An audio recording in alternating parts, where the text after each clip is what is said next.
ఒక వ్యక్తి ఒక అన్య స్త్రీని ప్రేమించాడు, ఒక విశ్వాసి, సరే ప్రేమించాడు, పెళ్లి చేసుకున్నాడు. ఆ స్త్రీ ఈ వ్యక్తి విశ్వాసాన్ని బట్టి దేవుని దగ్గరకు వచ్చింది, రక్షించబడింది, బాప్తిసం తీసుకుంది. ఇద్దరు దేవుని ఆలయానికి క్రమం వస్తుంది.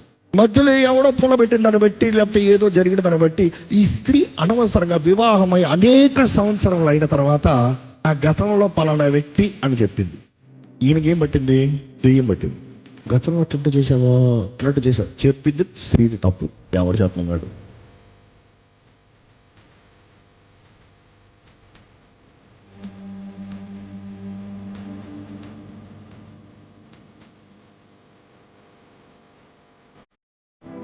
ఇప్పుడు ఈయనేం చేశాడు తెలుసా? రక్షించబడిన వ్యక్తి, బాప్తిసం తీసుకున్న వ్యక్తి, దేవుణ్ణి ఎరిగిన క్రైస్తవ కుటుంబంలో జన్మించిన వ్యక్తి, ఇప్పుడు విచ్చలబడి జీవితం ఆఫీసులో ఇంకొక అమ్మాయితో పెట్టి, నువ్వు అప్పుడు చేసావు నేను ఇప్పుడు చేస్తాను. తప్పు తప్పే. గతము తీసుకొచ్చి నువ్వు గతంలో అట్లా ఉన్నావు కాబట్టి నేను ఇట్లా అంటానికి రైట్ లేదు.